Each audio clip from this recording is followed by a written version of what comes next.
Okay, hi everyone. I think this is the point.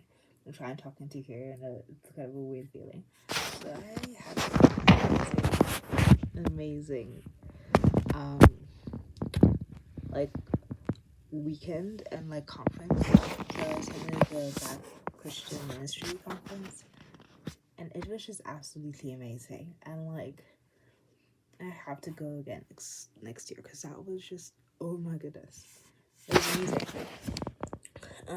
Like, we arrived by bus. I had to go to UMass, like Haggiswold, which is the bus stop. Um, Amherst College students got picked up. If you don't know this, Hampshire College. I'm a Hampshire College student, and Hampshire College is part of the Five College Consortium, and that includes Amherst College, UMass. It also includes the two other colleges, Smith College and Mount Holyoke. Anyways, I end up going to UMass students and Amherst College students. I do spot some Smith students there that, but like they go by themselves somehow. I'm not sure. Anyways, so like it was just absolutely amazing, and like we arrived there, and it's like really warm inside this church. Like this church is just like it's such a great place. And then like we have some snacks, and we have like we register, we like get checks in, and receive our room cards, our hotel cards, and we went like to this hotel called like the Marriott. Oh my goodness, it was so great, and like the room was so big, and I only had to share it with one other person because like her friend was like couldn't make it, unfortunately, so it was gonna be three of us. But like it was such a big space, I was like honestly totally fine. And like and then what else happened? I'm trying to think what else happened. Okay, so when you arrive there, so we get the room cards, right? And then we have our first like session, and like this entire conference was the theme of being beloved and knowing that you're beloved by God, and knowing that God like loves you fully and deeply regardless. And honestly, for a while now, I've been like really struggling with that idea that God loves me, and that he loves me deeply, and he wants me to love others, but also that like he has created me to be loved, and like and that I'm a lovable person. But I really had like reached a point where I didn't think I was a lovable person.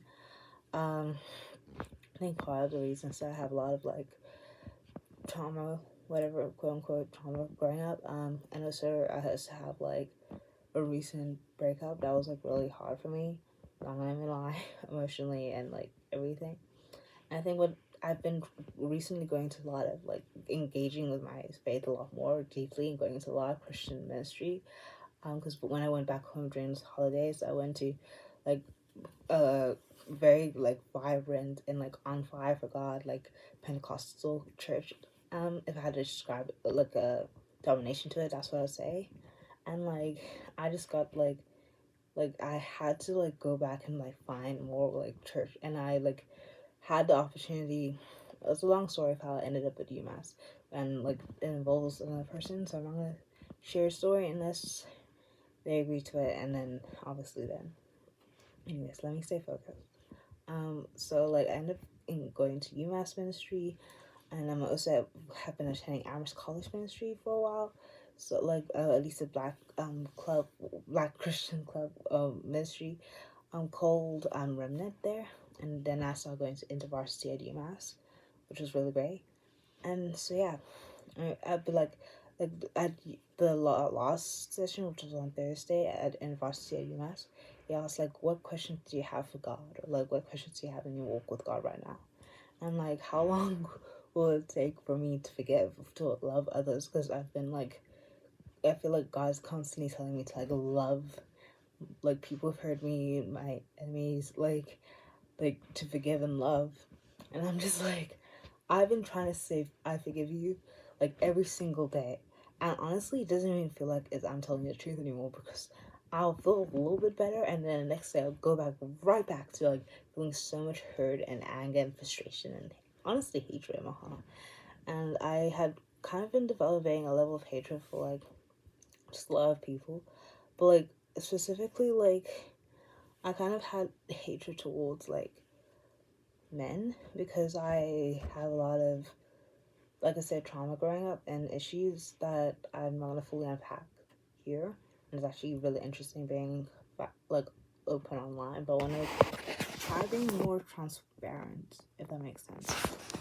And also what I haven't been transparent about lately, or like with everyone at least, is that like I'm a gay Christian. I'm gay, and I, or at least I'm queer, and that's like obvious to me. But I've been having a lot of issues in that realm. I guess it's because I've been trying to reconcile my identity with my faith, if that makes sense. And I've been trying to figure out and carve that like path out for me. And I feel like in a lot of Christian spaces, I'm considered like a pervert. And honestly, I really just like I went through this whole period where I completely hated myself, and I was on the brink of suicide. But luckily, I had therapy for that, and that made me like, with the help of therapy, I was able to at least not hate myself anymore, which is great.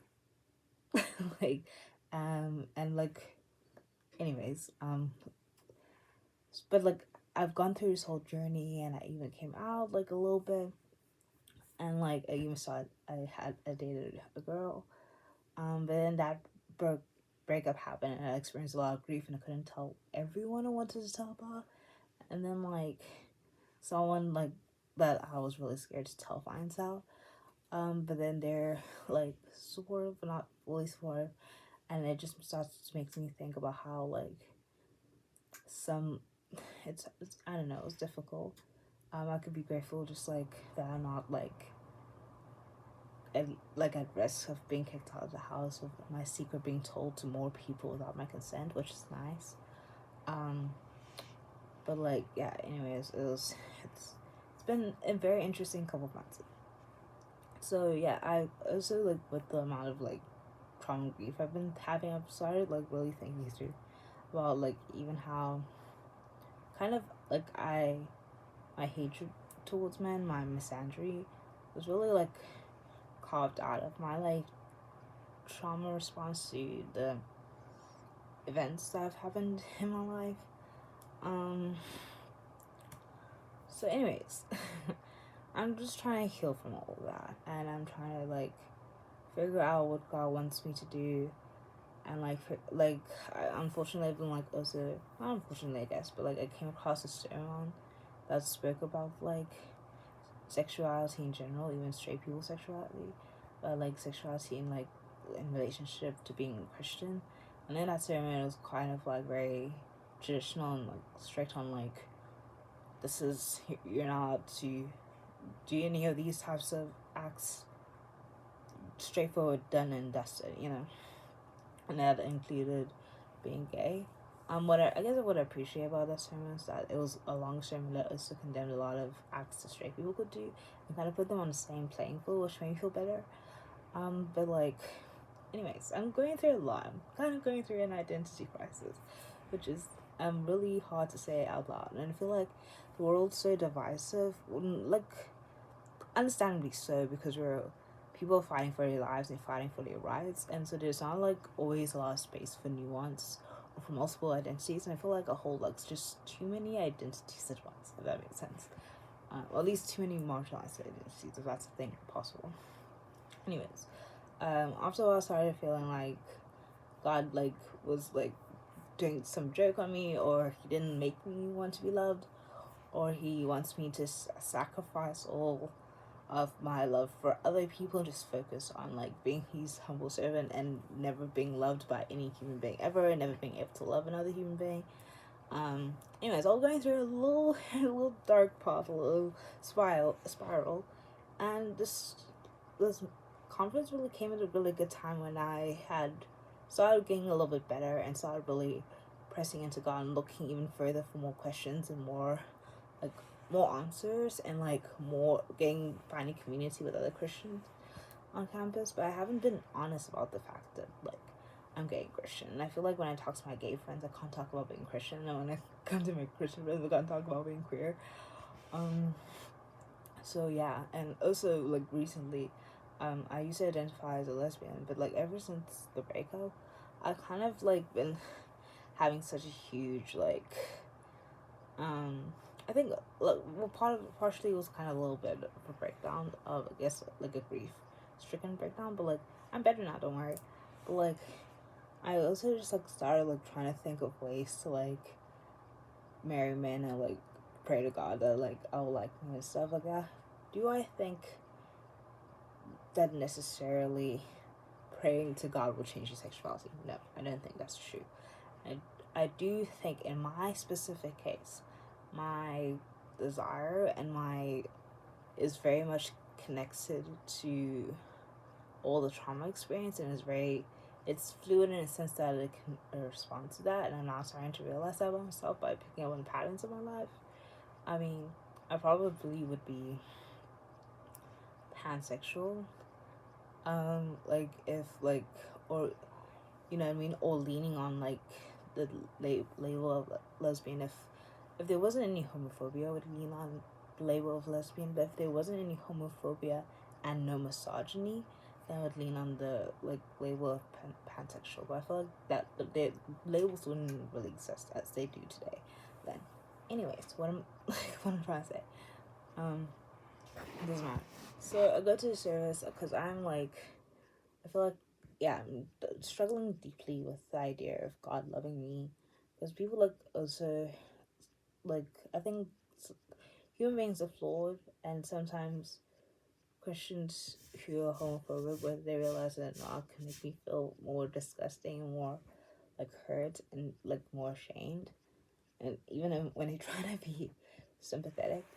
So like I don't want that like level of shame and like weight put onto me as an individual, because really it's their problem in not being able to see that God used me as one of his beloved children, and not as like some sinful, like some individual who's significantly more sinful than them. That makes sense.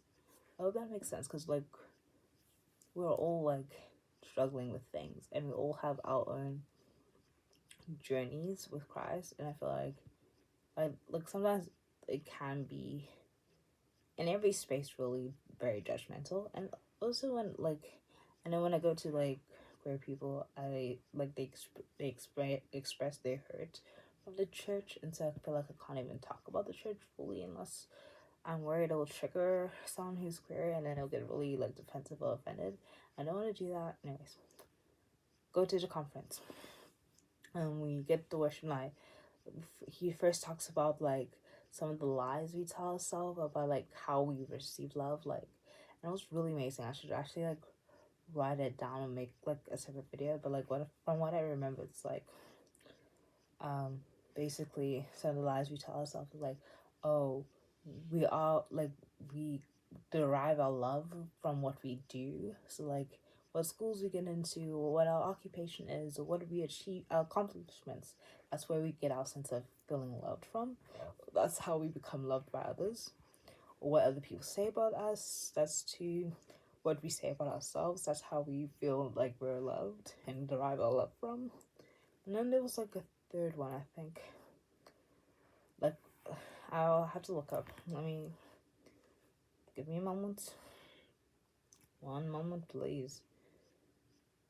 Honestly, things can take so slowly. Maybe I feel like I'm a slow typer, and everyone else is just like flying by.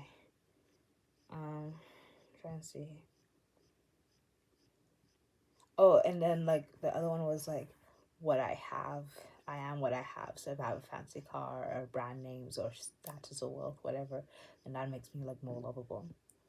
And like that was the first session. That was really good, and I also loved the praise, loved the worship.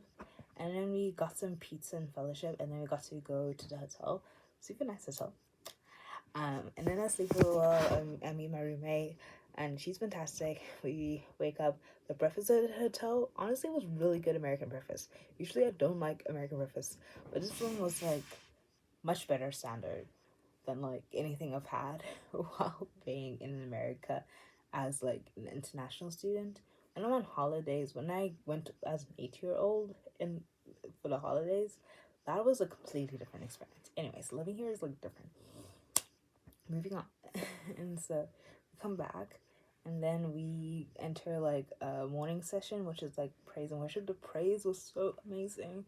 I was like, just it was like a black church, really, because we were just like we were dancing, we were praising, we were like saying hallelujah. Oh, I forgot to mention that night before we went to the hotel, I asked for prayer, and I get prayed for. I'm not sure if I can say her name because I don't know. I can't say her name, but her, like, I just really appreciate her, and I'm gonna say her first initial, so Dr. A, was really like prayed for me, and I'm just incredibly grateful for that experience because after she prayed for me and like helped me like really talk through some of my issues and like really I felt really seen, you know what I mean, without like being exposed or anything, which was nice. And yeah, after doing that prayer, I felt like I was actually able to like let go and like genuinely forgive, and like I've had just such a high level of peace since. And then I've been trying to practice this thing where I read 15 minutes a day of the Bible, like she says. And I'm also gonna try to pick up some of the books. I'm gonna explain why just now. So yeah, that's what happened that night. And then I went to the hotel, and then I woke up, and had a really nice hotel breakfast, American breakfast, and then went to the church again. And then we had the really cool praise and worship, and it was awesome. And then we have the first workshop, which was like, what's love got to do with it? It being mental health.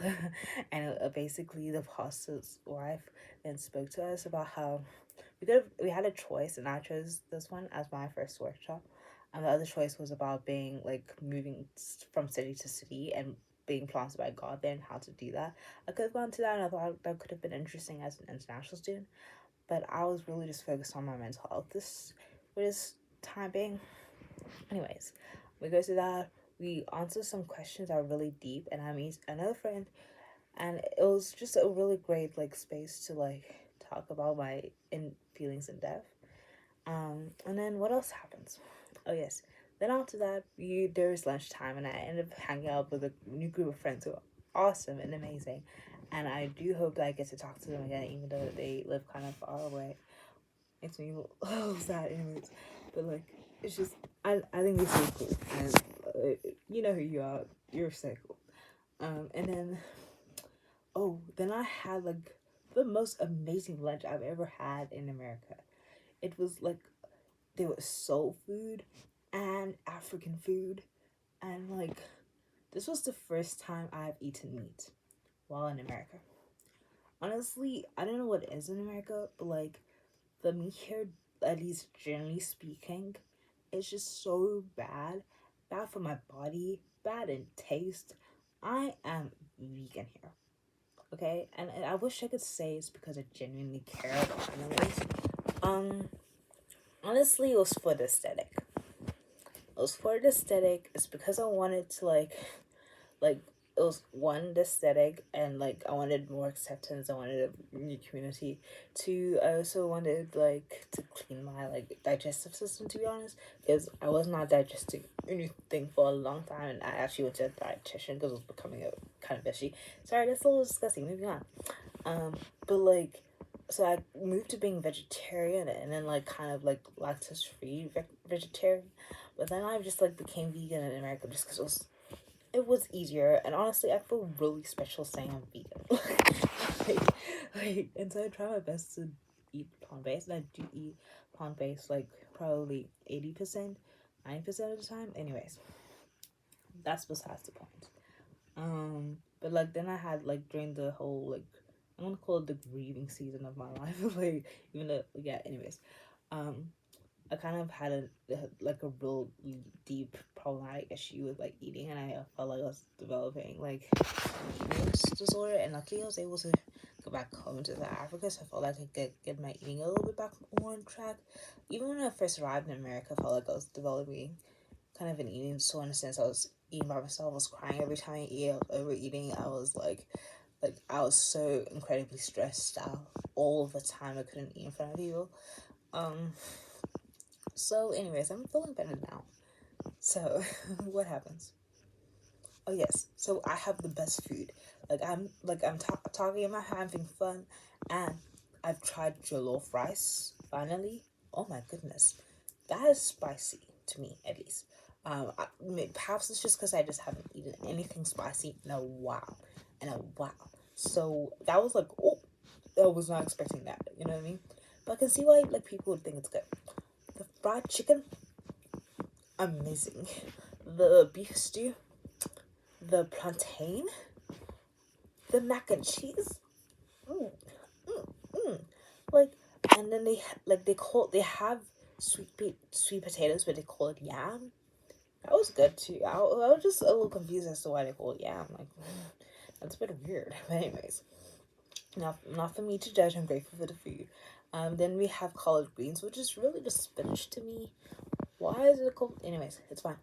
Then there's had rice and peas, which really looks like rice and beans to me. Anyway, someone asked me about the cuisine in South Africa, and I went on this whole long list, and it was super fun. It's like, I'm gonna quickly say it. There's bunny chow, it's kutsias, which I kind of forgotten how to describe kutsias, but there's, I'm probably pronouncing it wrong, but there's that. Then there's like, this Zulu word for this basically cow intestines, which sounds disgusting, but like it's cooked so well, and like it looks a little like green, like I don't know, but look, it looks. And no, trust me when I tell you this, it's amazing. It's good. Then there's chicken livers, there's chicken feet, there's chicken thighs, drumsticks, breasts, chicken breasts. What is there? There's pop. There's like maize meal, millie meal. Oh, I forgot to mention putu. There's putu. There is mokta, which is the Afrikaans dessert. There's rooibos tea, which is like red tea if you translate it. I'm trying to think. This bunny chow, this like just curry. Basically bunny chow is like a piece of, it's a loaf with like that's been carved out and you have curry inside. That's basically bunny chow. I had to simplify it. Um, what else is there? Oh, could have mentioned all the pudding. Memories are coming back. Peppermint crisp. Oh, okay. Anyways, it's really good. It's just it is a variety, and I really enjoy it. What else? Oh, there's brewvos. Okay, I probably pronounced brewvos wrong, but like anyways, there's that. Let's bring me back. But anyways, I forgot to mention that's some of them. Anyways, I talk about that. I have the best time. Then there's like a second workshop. So basically, the second workshop was like black theology and like Jesus is black. Honestly, it was a really great experience because got to speak about different identities and like speak about like being black while being Christian. Which, if you're a different racial group and you're Christian, you might not fully, completely understand what it's like to. Anyways, basically it's about looking at the Bible through the lens of freedom and like how God wants us to be free and all of us to be free and all of us to be equal and free from oppression. So there we go. It's it's way oversimplifying it. Really do go and check it out. And honestly, I think go check out Rev Ria, because she was really cool and I really appreciated her. Got to speak to her afterwards as well, and like yeah, it was just cool. Then we played this card game, which is basically like a Christian version of Cards Against Humanity. Which really, Cards Against Humanity was a little too intense. I've played it like once, but like there was two rounds. One I watched and one I participated in. Honestly, that was an intense game. But the Christian one was so funny. It was so funny. It was so much fun. And by the way, I'm on. Not to boast. And then there's after that we then go into like the last session, which was a lot of worship, and I really got to experience like God's presence, and Jesus was like there, and we got to like imagine like Jesus like coming to us and talking to us. And then we had like testimonies, and I got to speak about how I felt like I finally got to forgive some people, and I've realized during the session where we were like all trying to do this, like it was called an imaginative exercise, but basically trying to like envision like Jesus talking to us. I felt like I explained basically how I realized that like you don't have to use like the rules in the Bible as like a checklist for being holy or righteous, or checklist in order to be loved. If that makes sense. It's like more like God loves us truly and deeply and fully and completely, and He doesn't think these disgusting things of us, and He doesn't think of us as hurt or damaged or unlovable or people pleasers, or he doesn't like assign any horrible label to us. He doesn't think of us as perverts or as unforgivable or as like, you know what I mean. He thinks of us as he's like children and he's beloved.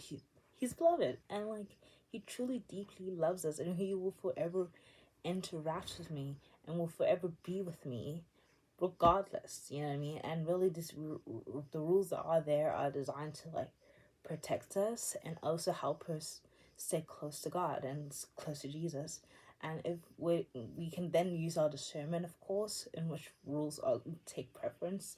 Like, God's not going to be upset with you if you have an earring, but if you feel like after getting your earrings or piercings and you feel further away from God, that like that's something that could be looked at or addressed, you know what I mean. that that like, I hope that makes sense. You know, like it's all about like your personal relationship with God, but feeling convicted, but not feeling like you're put into this shame box where you can't talk to God ever again, and you like feel like God doesn't love you, and He does love you. And just because people have treated you badly or horribly, it does not mean that God loves you less or that you are less deserving of love. People Sometimes it could just mean you're giving your time and your love and your energy to the wrong people. You love other people more than you love yourself, and so you break yourself apart, or you give up too much of yourself for other people. And that was one of the messages that the pastor mentioned, because he started to talk about like ways to sort out our feelings of not feeling loved. And basically it was a long list, but the two I remember was being in the presence of God and taking a Sabbath. Like it's like a 24-hour period to like rest and play and pray to God, which is really great recommendation. I actually suggested. I want to go try myself, but I'm going to try myself. But yeah, like after like making all of those like connections and just realizing its patience with me, like it was just like wow, you know what I mean. I really do hope I get to keep this feeling. I really do hope that I can be consistent and really work on my relationship with God and focus on trying to sleep more, because I'm noticing that like if I don't sleep enough, I'm like incredibly exhausted and I can't function very well. And another aspect of factor that I want to put in is that I also want to, what's this word, I also just want to like, yeah, be closer to God and like keep on this path and keep consistent and like pray more and like really engage with the word.